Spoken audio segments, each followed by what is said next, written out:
Good afternoon, and welcome back to another edition of Created Economy. If you're expecting some nice little dancing music, sorry to disappoint you. That unfortunately is not going to happen because usually Greg is the one with that, presses all the buttons, and I'm just the one that sits around and joins later on. But unfortunately, Greg will not be joining us today for this edition due to a little personal matter he has to attend to. But he will be back later for other episodes. But anyways. Welcome to the Creator Economy, a weekly interview series where we chat with the players from the creator economy at large and discuss the key topics impacting the growth of the industry. So, let me bring this up and give you a little tutorial here. So, it's February 16th, 2022. This is episode 34 of the Created Economy. We air three shows as part of this series. Tuesdays is our Created Works, where Greg and some of his friends talk about the Web3 and everything else corresponding and actually building NFTs in real time. Then we have Wednesdays at 2 p.m., which is Created Economy, which is our weekly interview series, as I mentioned earlier. And then we culminate on Fridays at 8 a.m. with Created Briefs. It's our news show, which I think this week we will go exclusively on Twitter Spaces. So that's going to be all audio. So be sure to check all of that out every day or on Tuesday, Wednesdays, and Fridays of every week. You can check out more of our long form content and show notes over at createdeconomy.com. We also are curating the news around the creator economy on Flipboard at flipboard.com/@createdeconomy. And be sure to follow us everywhere on social at Created Economy. Be sure to like and subscribe on our YouTube for all the latest videos from the show, all the latest news and insights on our Twitter account at Created Economy, and as also on Twitch when in the rare occasion that we actually syndicate to it. And without further ado, this week's guest is our very dear friend, Chris Hewer. Some of you may know Chris from as being the co-founder of the Social Media Club, uh, this wonderful global organization that kind of really has been at the forefront of Web 2 and everything that's happened with Facebook and Twitter and YouTube and the like, and very eager to hear more about his insights about where things have been going, especially in the creator economy, as well as what he's working on now with Web 3.1. I know you kind of think that, wait, what is Web 3.1? We're been talking about Web 3, and yeah, that seems pretty, like confusing. So we're just going to talk about it and see why are we, versioning up with Web3 right now. Like, can't we just stick with Web3 and just, see where that goes? What's the importance of updating a technology already that really hasn't hit mainstream adoption? And so without further ado, why don't we bring our dear friend? Well, Chris, how's it going? All right, my friend. All right, my friend. I'm confused though right now. I don't understand this. What are you confused about? You're the one that Oh, everything. well, I So mean, overwhelming. well, that's true because I mean, let's talk about this. You've been around the block for quite some time, way Well, that's a very before. polite way to say I'm over 50, but yeah, go ahead. Okay, well, we weren't going to go like age shaming here, but no, but Okay. I think when I first moved to San Francisco in 2008, you were one of the first people I met, and your insights, as well as your wife Chrissy, have helped guide my understanding in terms of what's happening with social media with Web 2.0. Right? I think at the time Thank when you. when the internet came out, we're talking about, hey, this is all websites and emails and online advertising and banners, and that was pretty much the extent of like, oh, this is cool. And then there's this Cambrian explosion of technology with everything being very interactive and creator focused. And then you started seeing apps and all sorts of different things coming out, SaaS, and an emergence of this renaissance of tech. And it was like hard to really grok like what the hell is going on, and especially how do people interact with this to kind of build this community. And that's where Social Media Club came to be, right? So Yes. I guess the first let's I mean, we've got a long way to lot of things to talk about, especially to get to 3.1. But before we get to that, why don't we introduce yourself to people who are watching or listening, and how did you get into technology, and what made you co-found the Social Media Club? Oof. Man, that's a lot. And you said like 30 things I want to reply to too. So I'm just going to make a quick note to myself here to come back to one of them in particular. Actually, before I do that, I'll knock one of them out. Didn't we meet in DC in 2007 or something like You that? know, it Right? might have. I think it might have been like a ship's passing in a night. It might have been Okay. at an event that I was probably very early in my career in terms of networking and figuring out what the hell this web stuff Yeah, was. I actually thought we met at that Fleischman Hillard thing that I did with them, where they put together a bloggers conference where you and Jeff Yeah. was there as well. But anyways, it's been great to have your friendship, support, and to work with you over all these years, and great to be talking here today.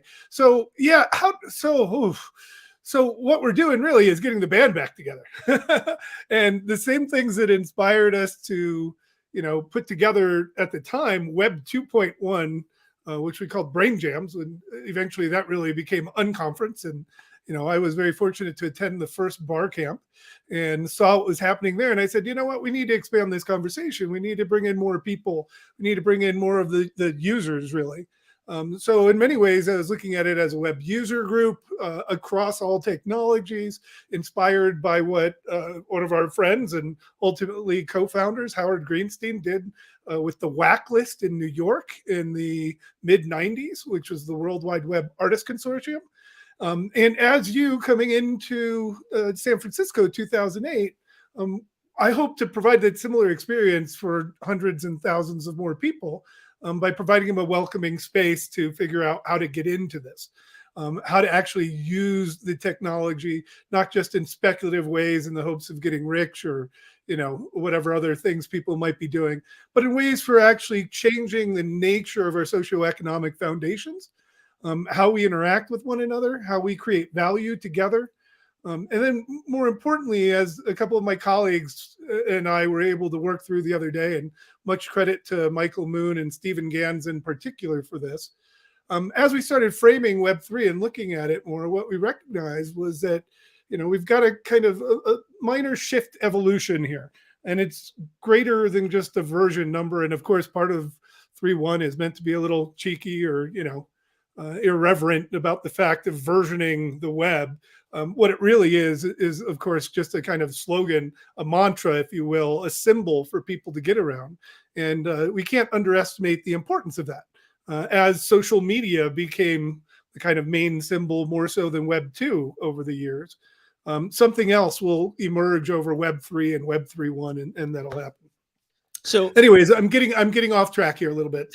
Go ahead, bring me back, or I'll finish what I was going to do. Well, I mean, this is, and for those that are listening, since Chris and I have been dear friends for quite some time, this is usually the kind of bantering that we do, where, and Chris is very idealistic in a rightful manner, because he holds a lot of promise, and from my conversation with him, it holds a lot of promise in terms of technology. So, it's like ping pong balls, everything going pew pew pew, and you're like, okay, let's so gather much to those talk blocks, about. because there's so much. Exactly, Chris. So, I mean, how did you get into technology? Let's start with that, right? And then how did you moved away from Social Media Club? And so let's start with the starting point. Oh no, you're getting it scrambled. Let's start the start. And oh my God, that was a weird laugh. I don't think I've ever laughed like that before. Anyways, you're special, Ken. Thank you very much. You inspire me to a great emotional expression. Where did I get into tech? I don't know. Actually, I'll tell you where. It's a really kind of weird story. But my mom divorced my what do you call it? Natural birth father when I was only a couple months old. She ended up getting remarried for a brief while to this gentleman, Frank, who was an engineer, and he would bring over Radio Shack kits and stuff like that. And to be honest, he smoked a lot and he smelled bad of smoke. And I ended up, he was a good guy and nothing wrong with him at all. But I just, as a kid, it was like tough to be around with that strong smell. But anyways, that kind of got me into it. And then in, sixth grade, I started getting exposure through this gifted program to computer games and more than that. And then ultimately, I got to take computer programming courses in seventh grade at Miami-Dade Community College. So I was able to actually, when I went in there at 13 or something like that, I was basically tutoring the other 30-year-olds, and I had just been learning it as I went. So I was just very fortunate. My brain is kind of wired that way. And as I like to say, not just about technology, software, stereo systems, a lot of web configuration is really following similar patterns to configuring your stereo or your home theater system. But from that, I was tutoring these old guys, and I'm like, oh, this is kind of cool. And so I ended up continuing down that path. But I ended up not getting a computer science degree. My ADD and all the rest of the stuff, I just made too many syntax errors. But with pattern recognition and a bunch of other kind of native talents, and being crazy too, I guess, as long as I'm doing that motion, right? I was able to actually do things like when we deployed first email customer support auto responder for the United States Mint, the federal government, Department of the Treasury, U.S. Mint, where I launched their e-commerce stuff. I remember one day I was going in, they were trying to figure out how to debug some code. And I just looked at the screen for a couple of seconds and I was like, oh, it's there. And they had been looking for the bug for like, an hour or something, right? So some of it's just God blessed that I was given some of these talents. And then it was really my grandmother, I was very fortunate. And, I know I'm privileged in so many ways. One of my businesses failed. And I went completely broke and had no money, had no food. My car was broken down, everything else. And I ended up moving back in with my grandfather, right? That's what privilege is, being able to have that sort of safety net and the ability to keep eating and keep trying and survive. But anyways, so that really led me into all of it. When I got into college, I used it. I was in the Mac labs regularly. But then in the mid 90s, when the internet came around, I was selling advertising at the weekly alternative newspaper, the Miami New Times. And an ISP came in to advertise with me. And so I'm like, oh, what's this internet thing? And, that was 94. And since then, it's been tech all the time. So so you've gone from being basically a serial entrepreneur / consultant, right? Yep. You've not necessarily created like a traditional startup, like a Facebook or a Zealous or anything like that, but you've created consultancies to help guide Yeah. founders and a lot of tech personalities, if you will, a lot of the movers and shakers in the industry to kind of help them understand what the hell is going on, especially in the business side of things, right? So we could look to like Social Media Club, to Ad Hognium, to Remotely, to a Mentor Bureau. Venture Yeah. Bureau, a lot of these things. So overall, like, what is your philosophy in terms of technology, right? Because how do you Mm. view the overall landscape? Because I mean, let's talk about all the different. I mean, we could talk about all the different consultancy you've done, right? But they've Mm-hmm. all have this overarching belief in something around technology. What is it? I mean, because it's not like you're not pigeonholed to one Well, thing. You're no. not. It wasn't social Well, media. and at the same time, I stayed out of the blockchain stuff because all these social media gurus flocked into crypto and became crypto gurus and experts, and f them. No, I don't mean that entirely, but there are a lot of people who rush into something and call themselves an expert because they looked at it for 2 days, and that's just not true. And that's what I'm more reacting to, as opposed to many of our really good friends who are doing great work in the space. And I don't mean to besmirch them in any way. But coming back to the core question, this is technology. Technology is a tool that allows us to do things. And that's actually gets into a little bit of why I initially was kind of pushing back on NFTs, realizing that there was no way to protect the rights inherent in them, realizing that people could create all sorts of crazy different terms on them, creating confusion in the market, seeing that so many people were already copying and faking stuff. I literally got in a Twitter conversation with Jeremiah Wang and Peter Shankman, which I said, oh, it's bullshit. It's art scams or whatever else. And I hadn't looked at it more closely. And then that conversation really led me to go, oh, there must be something really here that I'm missing, and to actually do my own research and see that it's more than that, and recognize that there is a greater promise to this technology in terms of what it can do as a tool to enable new kinds of behaviors. Let me go on one little other thread, and then please interject again. But coming back to the network agency concept, Ad Hocnium actually came from Barcamp, And what I had seen and what we learned from those early days with Web 2.1 as an unconference, and then Social Media Club beyond that, and the different unconferences that we put together, was that where the best energy, serendipity, excitement, and magic happened was when we had the right combination of unstructured and structured. How we brought people together, how we invited people into the conversation, how we hosted the space, how we greeted new people when they came into the space. Like when you flew out to San Francisco, when Chris Saad flew to San Francisco, and he was there actually, I think Saad's first day in San Francisco, or first couple of days, was at Web 2.2. Another version of that unconference we hosted. I don't know what year offhand, probably 2008 at that point, but who knows.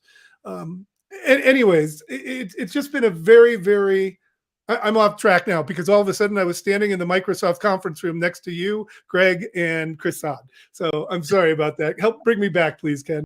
So I'm kind of curious, like, because you were talking about the, all the over things, because there's the network agency, agency, what you've done. Plus, I also want to mention that you work for Deloitte as well, right? Well, so that's actually a good point to come back to that, because like, what is that? How do you view technology itself? Because you mentioned it's a promise of the future, promise of changing. It's something that phrasing that you said is a promise of how it as technology being a tool to help change behavior, right? And is that something as you look at the broader landscape, not specifically around like, oh, what is social media or Web 2, or what is Web 3, but like you go back to when early days of the websites, right? Or email marketing, or artificial intelligence, or virtual reality. I mean, these are like, how do you view just the overall landscape? I mean, obviously there is skepticism, but how do you, like, what is the what is your overall impression of the technology landscape? Is it absolute garbage? Is it like doomed to fail? No. So look, here's the thing. So I'm a believer in Jeffrey Moore's work on Crossing the Chasm. I think it really accurately reflects what I've seen in multiple technological revolutions over the years. One of the things, just it's a side point, and I will come back to this stuff about the overall impressions of technology and the broader philosophical issues on it.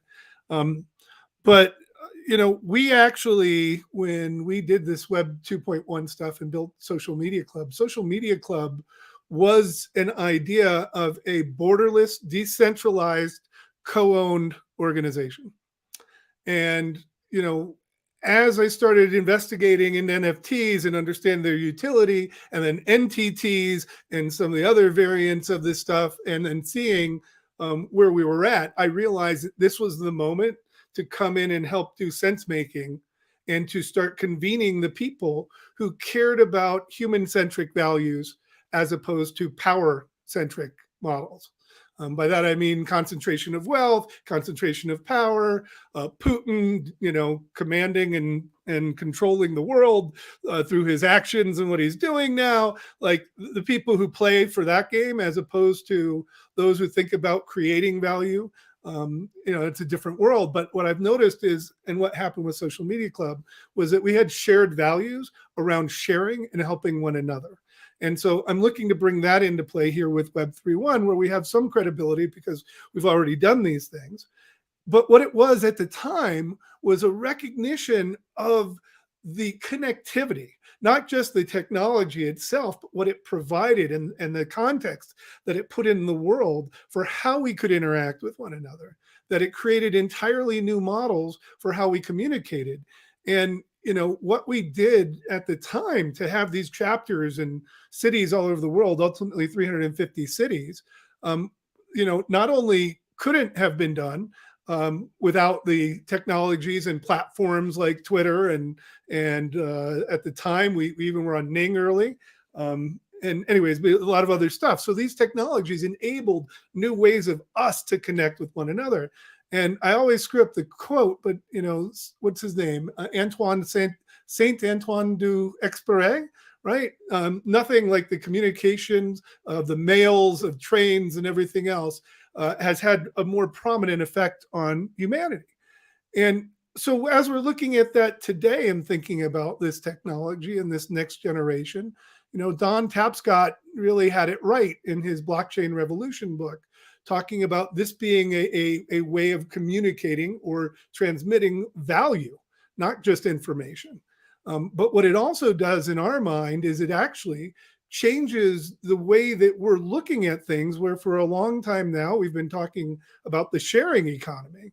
But we believe it's actually moving now to the co-ownership economy. Now, the difference between co-ownership and sharing is title. But that's meaningful if we actually think that property can be owned by someone. People have right to property, which happened to be one of the few papers I remember writing in college, was a paper on the right to property. But as we look at this stuff, the point is that the technologies are all the tools that enable these new forms of behaviors. And we have done a lot of these things before. And as we look at Web3 in particular, and we start looking to the decentralized autonomous organizations, the DAOs, we've had co-ops and collectives and time banks for a long time, but our social consciousness wasn't ready to embrace this stuff. In fact, even bringing up the word social consciousness might indicate to some people socialism. And there's that whole other political connotation around that, which, we're not getting into here. It's about humanity and individuals. And yes, we have these models to describe it, but, let's set that aside and look at what it does.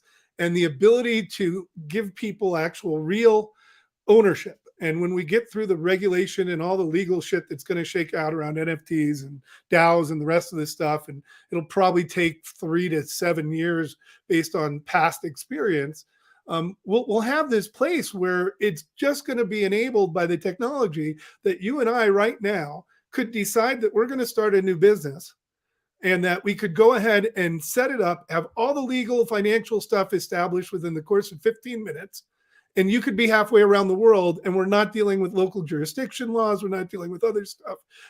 We are able to actually own this, build a piece of code, build a e-commerce storefront, design T-shirts. And this is where it really gets to creative enterprises, because that unleashes the one thing that robots really can't and won't be able to do for some time, as we look at the evolving society as a result of this transformative technology, robotics, AI, and the rest of it. And it allows us to unleash our real greater potential as human beings. So all of this comes back to, again, I look at technology, and I shifted to this, going into college. I'm saying, okay, I'm not going to worry about how to actually make it do the code and make it do the work. I'm going to keep thinking about, what does it do for us as individuals? How does it help us create value? And now, how does it help us co-create value? And as you know, we are smarter than me. So, if you believe in that, you can see that the key thing to figure out, which has been a question I've been asking myself and others for 25 years now, is how do we get smart people to work well together? And if we can figure that out, anything's possible. And we've seen that again and again in teams of all sizes. That's why in Silicon Valley, teams will go from one company to the next, and whether it's 10 years later or 2 years later, wherever it is, teams that work well together stick together. And you're likely to actually see this on a regular basis if you're able to go out in your local community to restaurants. When there's a good, solid team working a restaurant and everyone's got their back, there's a different kind of energy. There's a different bond. There's a different type of value and experience created. So, by focusing on those things, that brings me to closing up on your network agency comment, because it was the work with Ad Hocnium, and my friendship and relationship with John Hagel, who's a terrific author, Power of Pull, a whole bunch of other stuff, Net Worth, Net Gain. He was able to introduce me, but the vice chairman of Deloitte US was interested because he wanted to explore how they might become a network agency of the future that was more elastic in terms of its cost, talent, and skills, and ability to deliver what it was that customers demanded today. So it's a more real-time sort of organization. And really, in that sense, the organization takes care of the financial, legal, reputational, and performance support processes.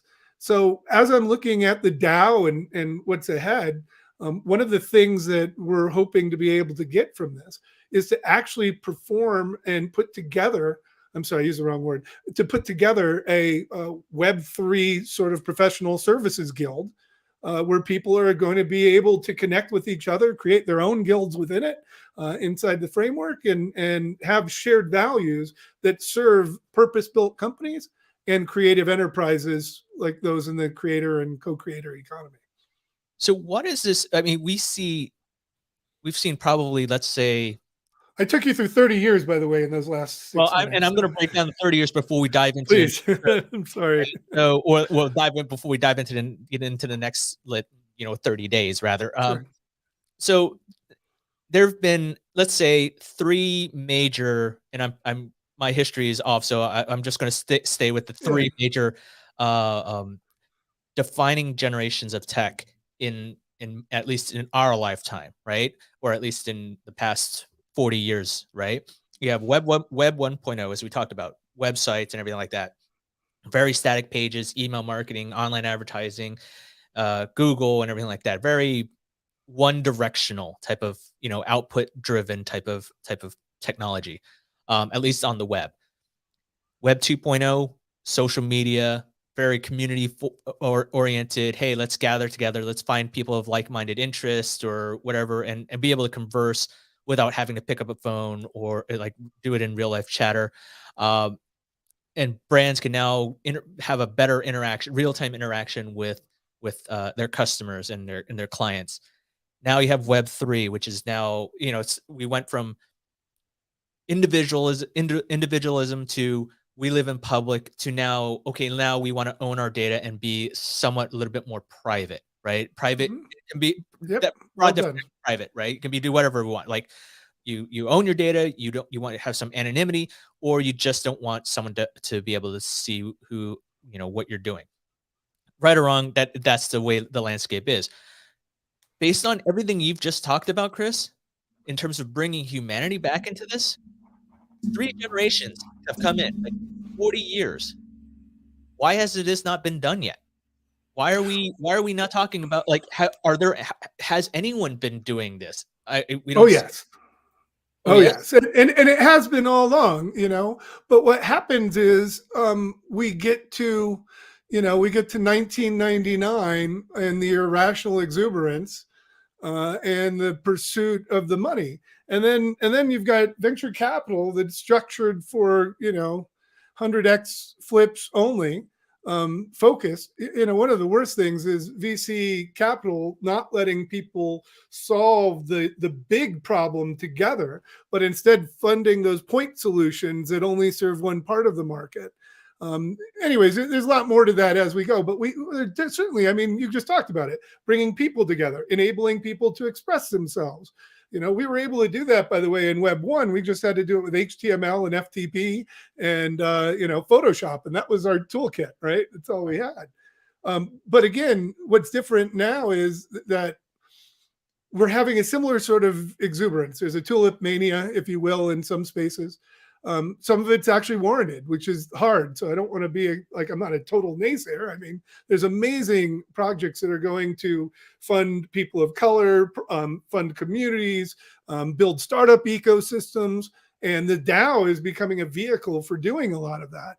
One of our speakers at Web 3.1 is actually doing a water DAO for the Bay Area, and some of the ideas for how they're actually incentivizing community engagement to improve their ability to actually, keep the waterways clean, but also to monitor them and really tap into sort of, the people who care about that and organizing them in an interesting way as a community organization. I mean, that is human-centric, and there's a ton of that out there. But over the last couple of months in particular, as Bram Cohen was telling me the other day, we've got a number go up problem. You may have seen the line goes up or line go up video on YouTube and elsewhere. And it's this focus that we have in our innate human nature to look for spectacular success and terrible failure, and to cheer on one on the way up and another one on the way down, and do these things. And there's a lot of self-actualization that I've seen happening with the younger generation now that is starting to kind of reshape some elements of the atmosphere of the context in which we're operating here in the world. So But go ahead, bring back. But one last thing, just let me summarize it. And I wrote about this actually on web31.substack.com. Too many people, and this is a natural thing in the beginning. I mean, obviously, we've known Robert and so many other people who are huge tech enthusiast, early adopters, pre-early adopters. Before it's even able to be adopted in the womb, they're using the technology and getting excited about it.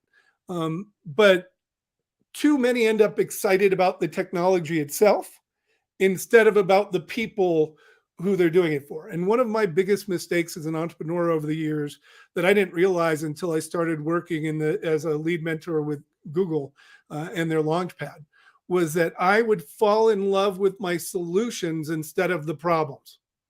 And by doing that, I became intransigent and fixed in like how cool this idea was that I shaped in my mind for how we were going to build the software. And as you know, with Aligned, I mean, we lost everything on that, $1 million practically, everything I had managed to save with Deloitte and elsewhere, because I wanted to build this thing that I wanted to show people.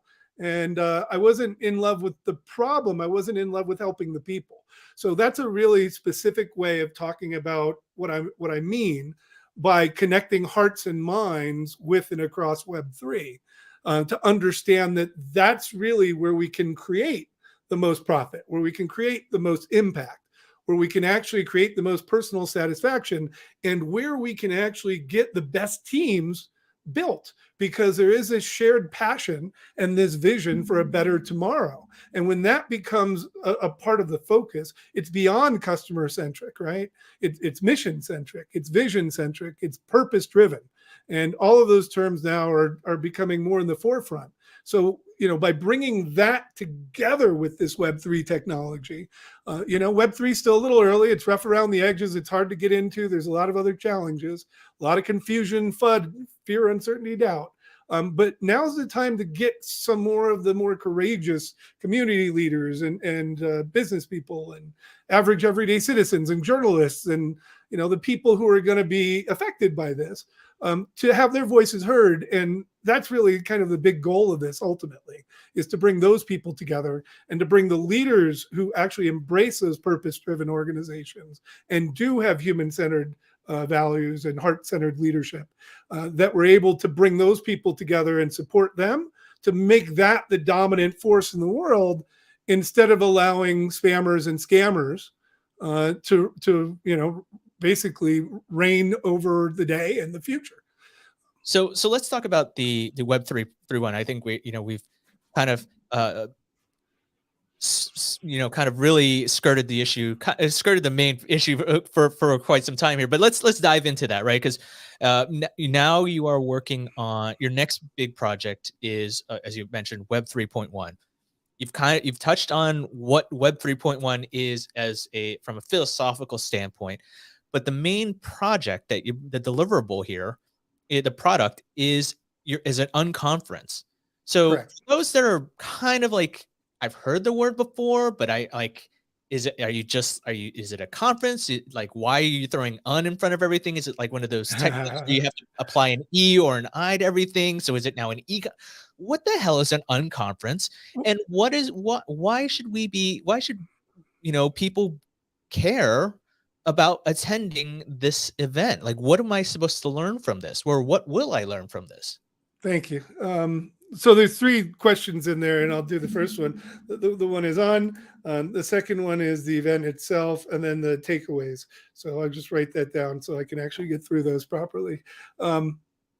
So the unconference is something that actually rose out of bar camps, using what was bar camps emerged in 2005, in the summer of 2005, in Silicon Valley as a core element, really, in my view, to the Web 2.0 movement.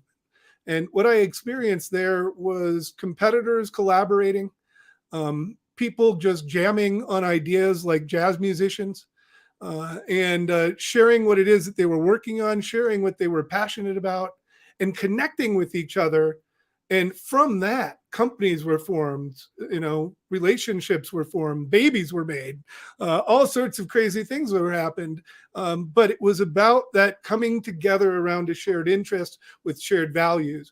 But the core value of Web 2 at the time was participatory web, right? That we were all participants, that we all had responsibility for our own experience. And now if we go back a prior era, the whole Earth electronic catalog, otherwise known as the WELL in its more popular stuff, had very similar sorts of beliefs when we first started getting BBSs back in the, I want to say 70s. It might be 80s at that point. I've got to look at the history again. I forget the numbers. But the point being is that, again, we were actually coming together and responsible for ourselves. And one of the phrases out of the WELL was, you own your own words. And so, this idea of taking personal responsibility. With the open space, it is essentially an invitation to join in a conversation around a topic. In this case, human-centric web, Web 3, Web 3.1, what that means. Talk about what it is that we need, what problems are we trying to solve, share projects and solutions that might be a part of it. But we invite everyone in the morning and we build the agenda for that day together. So we're going to have multiple rooms throughout the day with different kind of tracks and focuses, if you will, foci, excuse me. And then, it's different time slots throughout the day. So individuals will be able to propose a topic, get a room, and invite other participants to join them to talk about and discuss that problem, a good solution, or a particular issue. So we're talking about things like rights management, of course, NFTs as access tokens, or as access keys, as some people like to talk about them even now. NFTs as access keys. I'm sure there's a song in that, Jonathan Mann, somewhere. But the idea ends up being that we're responsible for our own experience. We create it, we drive it. And so we're just really facilitating that space. And then when we look at that beyond that, what we hope people to take away is that they'll either find a project that they can support, that they will actually gather support for their projects, and that they will learn a little bit more about some of the issues that are affecting the development of Web 3, particularly around our theme and our focus, which is what will it take to deliver on the promise of Web 3, or the promises of Web 3. So over the course of the next week, you're going to see a bunch of videos from our speakers and others come out to address what they believe that promise is, why they're enthusiastic about it, and what they see as the key sort of innovation or stumbling block that might be preventing it from happening, and what we need to do in order to transcend that and really deliver on this for society. Now, just really quickly on it, and I'll wrap up on this part and get to the next question.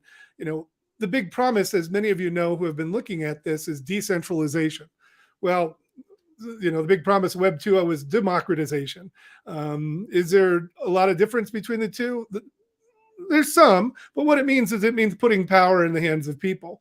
And it's also being used more in a technical sense. And so at the end of the day, all the people that I know who I trust, who know this stuff inside and out, much smarter than me and much more well off than me, see that it's going to be some kind of hybrid model. It's not all going to be decentralized tech. There's certain reasons why it can't be, which we won't get into now. But then we're getting into some of the other issues, which is DeFi. And what does DeFi mean? A lot of DeFi has turned into refi lately, where it's actually a re-centralization of wealth in the hands of a few people. So some of that's even not being there. So there's some hypocrisy inside of it. There's also a certain level of toxicity and stagnation that's happened with some of the particularly big players out there. And so we really want to, bring back those people who have a more positive intention for it, to give a chance for them to come together and meet others of like mind who are kind of tired of the toxicity. And I'm sorry to say, but many of the crypto bros and their pump and dumps and, NFT spamming and all the other stuff that's going on out there, and focus again back on what it can do for us as humans, what it can do for us as communities, what it can do for us as a particular culture or a particular background, and how it can actually lift us all up. Because at the end of the day, the one thing that we really see out of this is an opportunity for us to co-elevate with other like-minded and people who have shared values, and to lift each other up.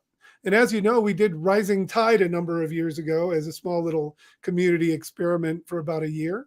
And this is, in that vein. So we want to get people who believe in mutuality, who believe in accountability, and who believe in sharing what they know to lift up others. And so, what I hope people will take away is not only some insights about Web3, about what's next, some colleagues to work with them on the journey of what it is that they're building. We've actually got 4 entrepreneurs who don't have tech teams yet, but have technologies, in one case, a patent that he's looking to build organization around. And he just wants to share the idea with people who are interested in it and see if they want to talk to him and work with him on it. So we're also looking at this as a source of many other community projects. And as we direct this, one of the other things we'll be doing is applying for a bunch of different community grants from different chains to be able to actually build some open source products, standards, and protocols.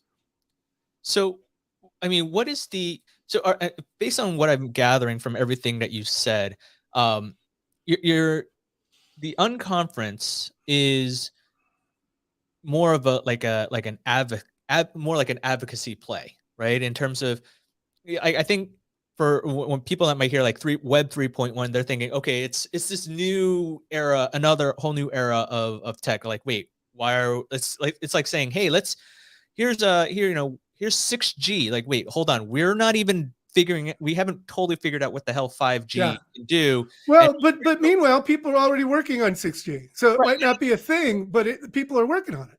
Right. So this is in that same vein that and there's a lot of people right now who actually say Web3 is already over before it started. So I'm not trying to get into that debate, but the point being is that it is a symbol to represent what's next and what's beyond what is and what is emerging. To get past the limiting beliefs of that what is today is all that will be.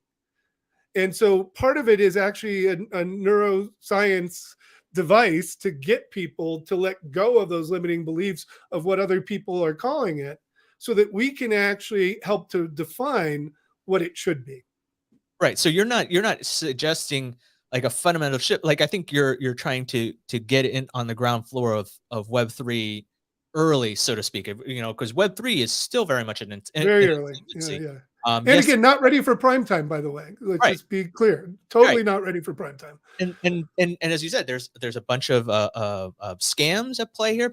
But there's a lot of potential good that can be done with Web3. And a bunch of great people. Yeah, I don't think that blockchain technology is 100% like malicious. There's obviously good stuff it can do to improve the state of the world and technology and make things fun and exciting. But I think before we get to that, before it goes full bore, I think obviously that the philosophy that you have, the principle behind Web 3.1, this unconference, is an interesting one, because it's like, hey, let's remind people of the focus of what innovation should be, and that innovation being to bring everybody along and to change the world and to better society. And having this be as a reminder is a good thing. I think it's easy to be tripped up on the fact that, like, wait, anyone who's been in tech, when you see versioning, you're like, oh, okay, wait, there's something new. It's like, wait, now we're dealing with iOS 17. Like, hold on, what's going on? Like, I haven't downloaded this from my iPhone yet. Well, to that point, though, as Michael reminds me regularly, the world really changed with Windows 3.1. Mm-hmm. That was the one. That was the first real GUI. Graphical user interface that transcended it. So there is some actual historical connectivity. Not that I want to be connected with anything that touches the blue screen of death, but that was a big moment. And then coming back to your earlier comments about when social media and the rest of it hit, we've really looked at it and identified that the iPhone was the moment that changed everything with that, right? To be able to have that kind of power and that kind of smartphone and that form factor and that accessibility. That was the thing that changed it, really. So somebody that's been around creators for an equal amount of time and communities, how do you what is that defining thing in terms, or how should they view Web 3.1 in terms of their adoption of NFTs, DAOs, blockchain, crypto, all these other things, as they kind of start to peel away a little bit from traditional social media? Like, I mean, obviously, Well, one of the things this generation has really hit upon, and they've understood it, and I don't know it's been related in this way because again, it's not necessarily in the most positive reference model or story to reference, but you look at like the meme stomps and what happened when people were able to organize together in terms of, making a difference in reshaping financials on companies and making, millionaires and billionaires. And of course, if you look into any, emergent NFT community, or DAO in particular, a couple of them that come to mind right now, there's a lot of activity that is all about the hype man or hype woman trying to get people excited and go off and promote it and do all this other stuff and, get more hyperbole and the rest of it. And, there's a role for that, I guess. I'm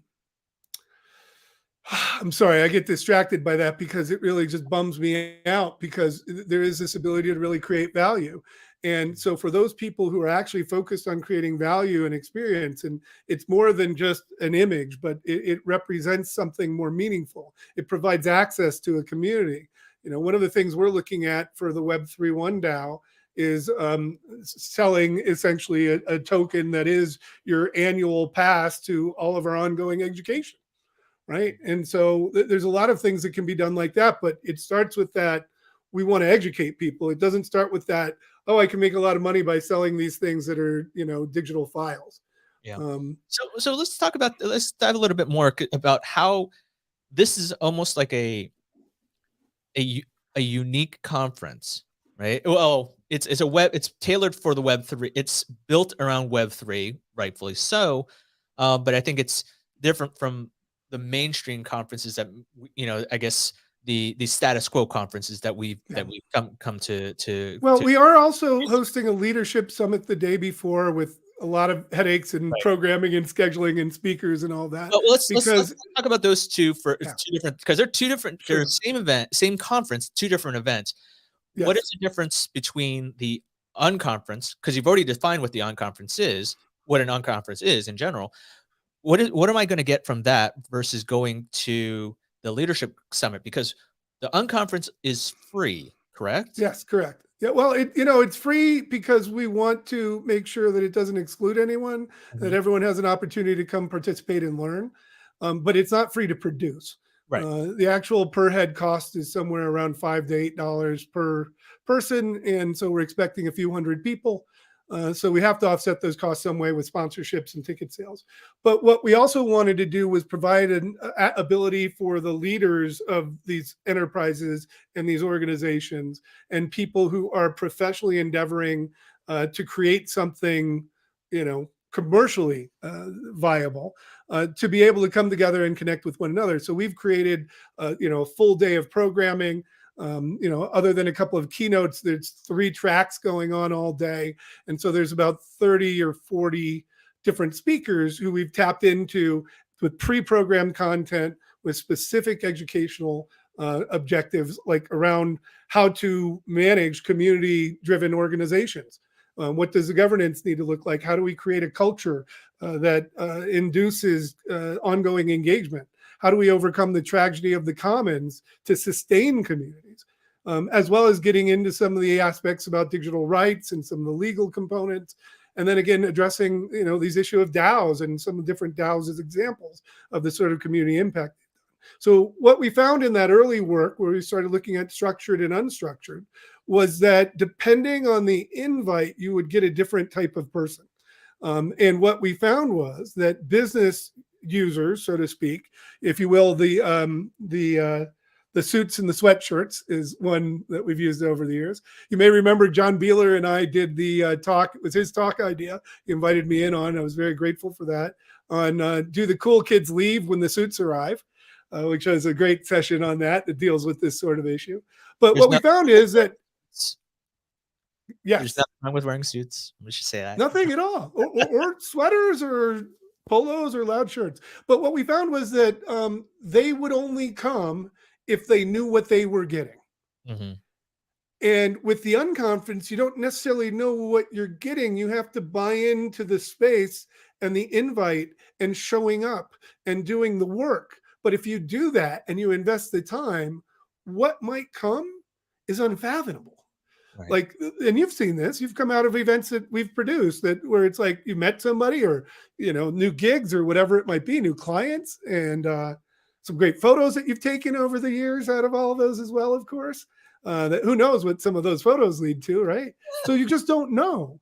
Yeah. And so to fill both of those needs, to try to make sure that we can bring both sides of that sort of mindset together, that's where we do the hybrid sort of event. And then And also, just to be clear on this and to give props out, I was very fortunate to be involved and go to the Internet Identity Workshop that Doc Searles and so many people put together over the years. And they did a similar sort of thing where they set it up with a bunch of speakers on the first day, and then they moved into this sort of open space unconference to allow for greater conversations and engagement. And it is in very many ways, I guess, a little reverse classroomy, right? Where you watch the presentation or you watch the video and then you get together later and you talk about it and you actually discuss it and you put that insights and knowledge into action and try to figure out what to do with it. So it covers both sides of that as well. And I mean, we could have just called it the conference, but I really wanted to emphasize the unconference, and I also really wanted to emphasize the inclusionary or the inclusive part of it, because that really underlies a big part of our ethics and values here as well. That what this technology does for us is creates and enables a more inclusive economy. Mhm. And that is, broader than the DEI sort of terms that we're talking about, that deals with the unbanked, that deals with, food poor, financial poor, third world. And I know poverty, I'm probably using wrong language. Apologies on that. But the point is that we're able to actually create a space that's fair and includes the opportunities for everyone to participate. So we really want to embody that. And that's the other reason why, we're running this event as if it was co-owned, even though we don't have it all set up like that, where we're sharing a percent of the profits with the speakers, we're sharing a percent of the profit with the volunteers, and we're treating it as a real co-creation. And that in itself is an experiment. Like, I want to see like what that does and how does that change and shape community engagement when community members are being rewarded for the value they create. and it And should be as you, yeah, worth go noting ahead. that the Web 3.1 conference is a virtual conference, Yes, obviously it's all online. Yeah. pandemic. So this is anyone can join, Yep. no matter where you are, although time zones may make it a little difficult. Yeah. West So Coast centric. Yeah. right. So for those that are unable to join virtually, like live, are they these sessions and this everything that's happened at the unconference and the leadership summit, will they be available after the fact for Yes. people to look for posterity purposes, or for, hey, this is something I really wanted to watch. I missed that talk. I want to know more about what's happening with X, Y, and Z. Is that all going to be? Will that live on in perpetuity? So, yes, and what we're doing is we're actually selling a video on demand pass to the library of all the sessions, especially given the fact that we're probably going to end up losing money on this as our first event. And we'd like to at least not lose money. That would be really nice. That might change. We've got a couple of sponsors we're talking to now who want to come in and figure out how. And, ticket sales are really just now getting underway because we're going to release the actual final schedule on Friday. And then once people see the quality of the people and the topics and what we're doing is when we expect to, really start promoting it, because then we've got transparency into what's going on and they can trust what's going on, right? What do you want to get?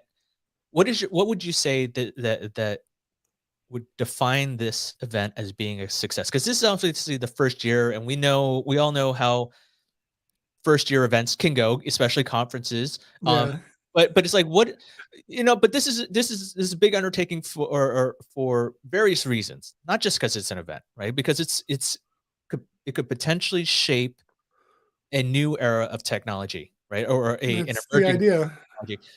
What would, when you look back at this, say a year from now, and we're like, "Hey, are you gonna do a Web 3.1 conference in 2023?"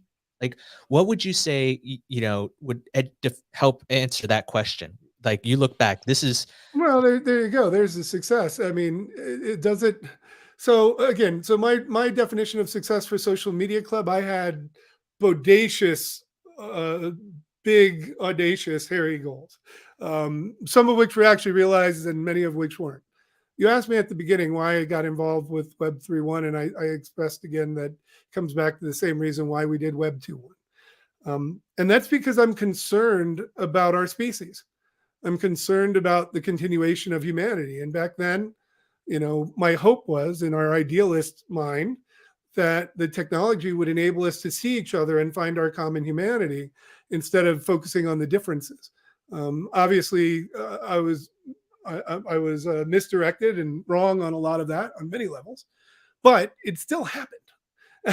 It just wasn't the predominant story. And because the 10% or whatever number of society that's really instigators and, having troubles and doesn't want to get along and all the rest of that creates a different dynamic. And of course, it's that squeaky wheel thing. So we see more of the shitty stuff than we do the great stuff that happens every day inside small communities, in small towns connecting with other small towns across the world.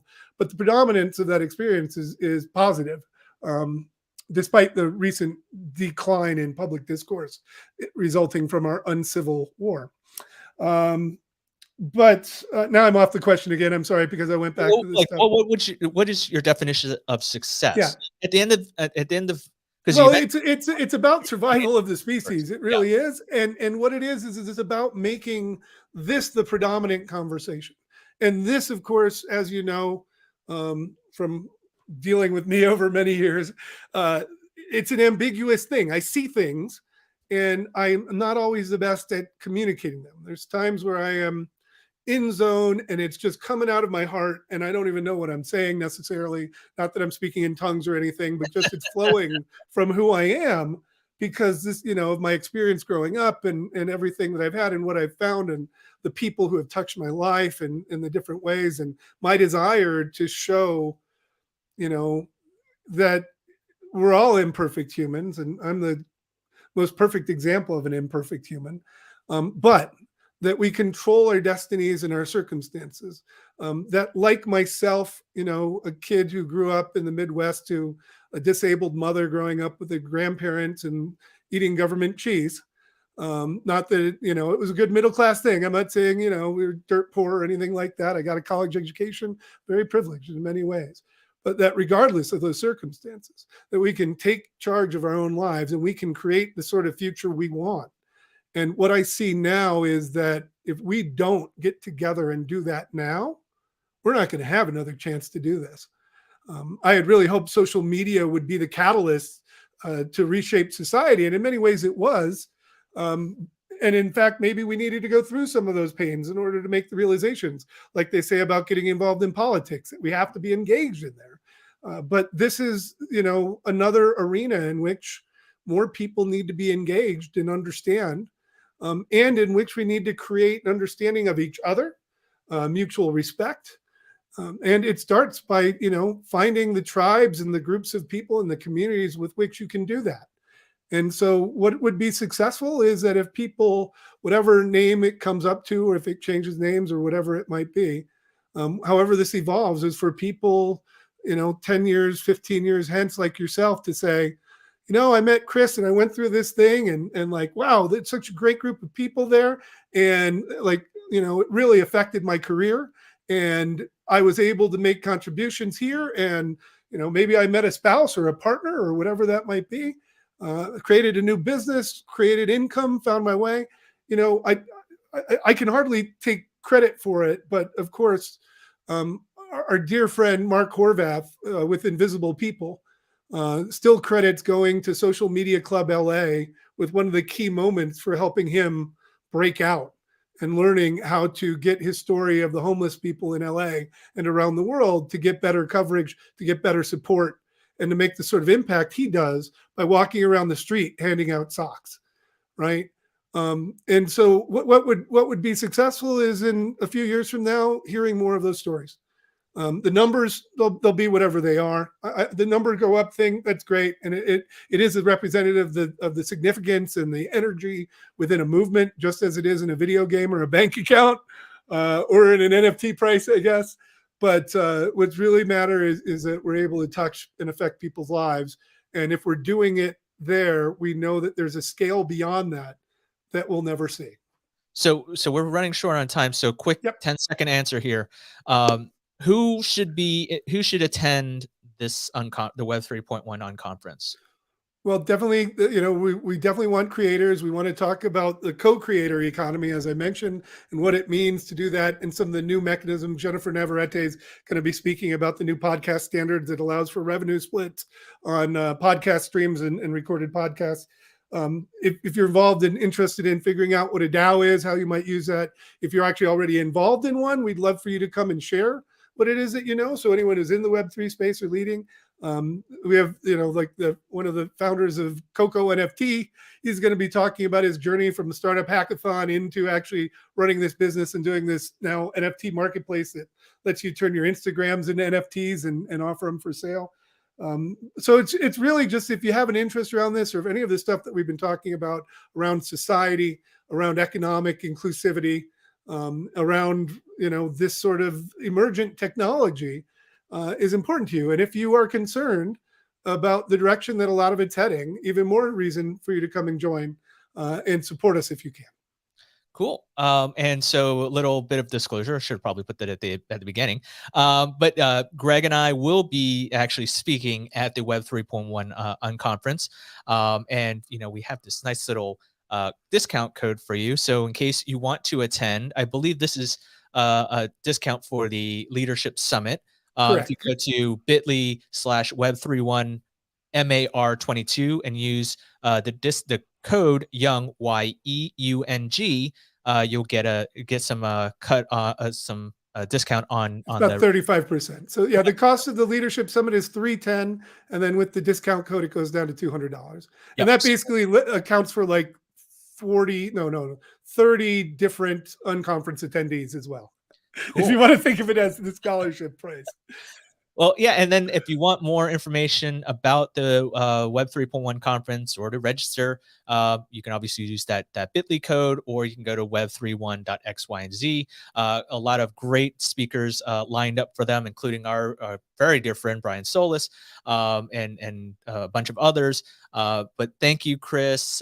Thank you for your insights and sharing with us sharing with me about the Web 3.1, what you're doing. Always great to chat with you and catch up. I know we actually talking about this early during our holiday party, and then you're in and out, like, because you're like, hey, I was just here for a hot second and I had to leave, and then like, okay, I wanted to know more about what was going on. Yeah. So it's great that we got you on the show to talk about this.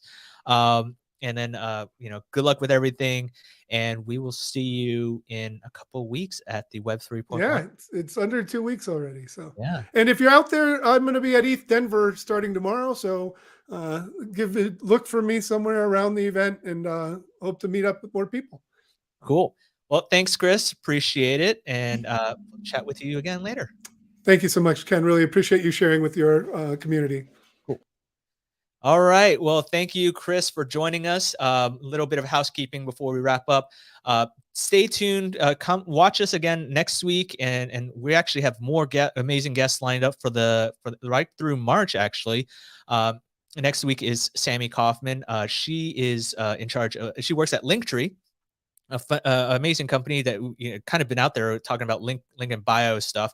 But she runs Linktree's music side, so great insights to share. Obviously, and then following up, beginning of March, we have Will Bowman. He's the co-founder for Fourth Wall, that is specializing in helping creators establish their online presence on the web off traditional social media platforms. So if you want to be a guest, we still have opportunities in April and later in 2022. Feel free to register at createdeconomies.com/guest list. And with that, thank you very much, everyone, for joining us. And we will catch you on Friday for Created Briefs. And then we're back next week with another edition of Created Works, Created Economy, and then also Created Briefs. Chat with you later. Bye.